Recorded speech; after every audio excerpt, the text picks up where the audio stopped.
Засгийн газрыг огцруулах бичигтэй холбоотой асуудлаар маргааш одоо байнгаараа чуулган хуралдах гэж байна. Тэгэхээр гишүүдэд энэ асуудалтай холбоотой одоо бичиг баримт ирсэн үү? Ер нь хичнээн гишүүн гар хэсэг зурсан гэдэг тодорхой мэдээлэл нь танд ямар мэдээлэл вэ?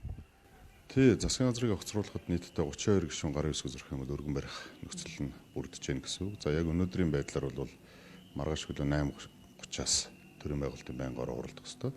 Өнөөдрийг хүртэл тэр огцруулах шалтгаан биднээс танилцах хэрэгтэй шүү дээ. Тэгээ байнга орны гишүүн биш байсан ч гэсэн байнга орон дээр хэлцэж байгаа асуудалтай танилцах бүр эрх нь байдаг. Тийм учраас өнөөдрийг хүртэл өргөн барьсан гэж сонссон болохоос хэдэн гишүүн гар хэсэг зурсан ямар шалтгаанаар засгийн газрыг огцруулах гэж байгаа нь тодорхой биш байна. Тэгээ тийм учраас танилцсан зүйл огтаалга бид нар дээр ирсэн мэдээлэл байхгүй л гэж байна. Уг нь улсын хурлаар орж байгаа шийдэж байгаа альва асуудлаар урьдчилан танилцчиж одоо шийдвэр гаргах одоо саналаа өгөх хэрэгтэй гэдэг чинь. Тэгэхээр энэ дээр бол гишүүдэд та бүхэн өөртөө шаардаж нэхэж одоо асуусан уу?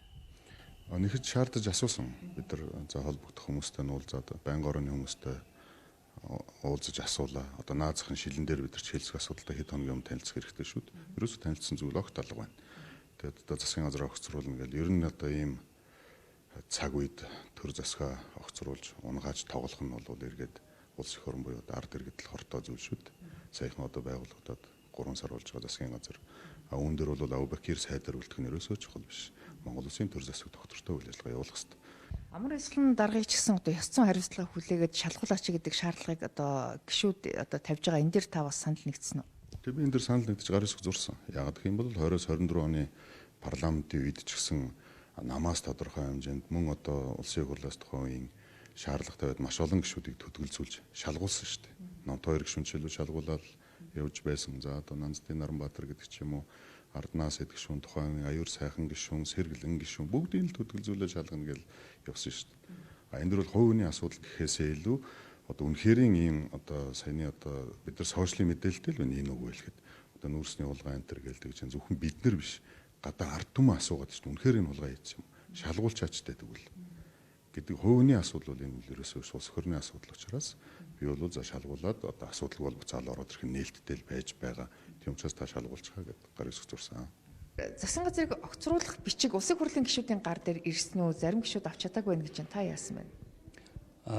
Яг энэ асуудлыг одоо өөрчлөлт орсон талаас улсын хурлын хамгийн газрын дарга баасан дэрж бас мэдээлэл хийлээ. Тэгээд яг тэндээс л одоо олж мэдсэн.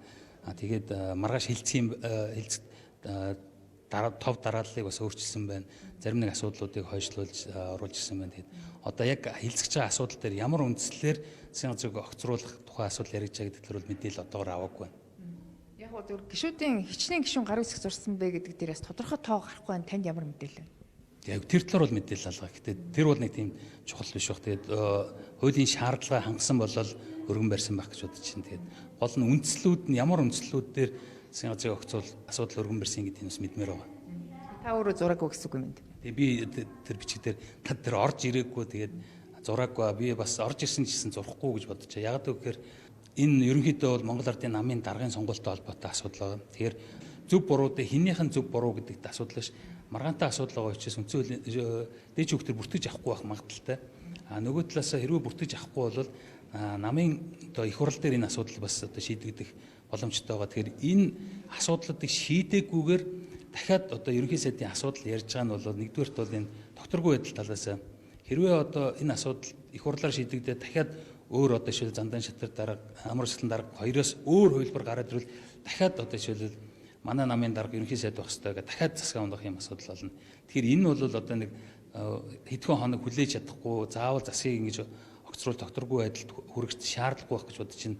Амар эслэн даргаыг одоо шалгуулаач гэдэг шаардлага та бүхэн тавьсан баг. Тэгэхээр энэ дээр ер нь одоогийн байдлаар одоо хизээ асуудал яригдах нь тодорхойгүй байна уу? Тэгээ энэ бидэд бол бас яг юу одоо өмнөний туханд хүрэлгүй одоо амар шалан даргаыг огцор гэдэг шаардлага би одоо хувь гишүүний хувьд бол тавих нь одоо бас зөв биш байх гэж бодсон. Тэгэхээр эхлээд ямарчсан одоо хувь улс төрчийн хувьд одоо залуу хүний хувьд улсын одоо урт карьер ус өмнө байгаа хүний хувьд бол энэ нэр холбогдоод байгаа асуудлуудаа цэвэрлээч. Тэгэхгүй бол одоо эн чинь ингээд наандаж өөрийнх нь нэр хүнд цаашлаад намынх нь одоо Монгол Ардын намын нэр хүнд тэгээ бүр цаандаж улсын орны одоо бас асуудал яригдж байгаа учраас ер нь шалгуулах нь бол одоо зөв гэдэг дээр бол одоо гишүүд нэлээд дэмжиж чаа. Тэгээ яг гарын хөшгүүд зарим нь илэрхийлсэн боловч бас хөдөө гадаа явж байгаа хүмүүс байсан учраас өнөө маргааштай цуглуулад өгье гэсэн бодолтой. Тэгэхээр энэ дээр бол заавал өргөн барьдаг асуудал биш, огцруулах асуудал биш учраас гар үсэг тодорхой одоо хүмүүс бүрдгээр нь тэгээд өгч хий гэж бодож байна. Засгийн газрын огцруулах бичиг одоо гишүүдийн гар дээр ирсэн үү? Ер нь ямар хэдэн гишүүн гар үсэг зурсан гэсэн мэдээлэл байна. За яг хэвлэлийн мэдээтэй байгаа шүү. Ямар нэг байдлаар бичиг сэжиг нэрээгүй. Тэгэхээр та чинь төрийн байгуулалтын байнгын орооны гишүүн мөн үү? Төрийн байгуулалтын байнгын ороо зарлагдаг байх шүү дээ харлна. Тэ. Дээрээс нөгөө хэлцэх асуудал товын тодорхойлсон их хурлын даргын дэргэдэг зөвл. Түүнээс яг гарын үсэгт цаас бичиг баримт нэрээгүй. Өглөө байнгын ороогоор одоо 8:30-аас хэлцчихнэ гэдэг ийм мэдээлэл байна л да. Тэгэхээр хэлцгээс өмнө асуудлыг ингээд гишүүд танилцсан байх учиртай гэдэг яриад байна л да. Гэхдээ эрх байлгуудаа тэгээ бичгэн эрх хэрэглээ гэж танилцъя. Одоо үндсэл дээр нь юу гэж заасан байгаа нь тэр үндсэл нь зөв буруу юу гэж эхлэх байлгүй. Тэгэхээр амар баясгалан даргаыг ч гэсэн та ёс зүйн хариуцлага хүлээгээд шалгуул гэдэг ийм шаардлагыг хувь гишүүний хувьд юу гэж харж хэлээрээ. За хувь гишүүний хувьд бол би эднэрийн мэдээллийг нь олж авч тэр мэдээлэлээр хангагдчихэж юм хэлэхгүй бол одоо нэг бүгдээрээ л би мэдээлэлтэйгээд тийм зүйл болсон гэд тэгээд тэр мэдээлэл хамгийн гол нь ард түмэнд иргэдэд бүгдийг нийлдэлтэй гаргаж л тавих хэрэгтэй шүү. Тэр мэдээллийг ил болгоод тавьчвал дараа нь тэрэн дээр ярина уу гэхээс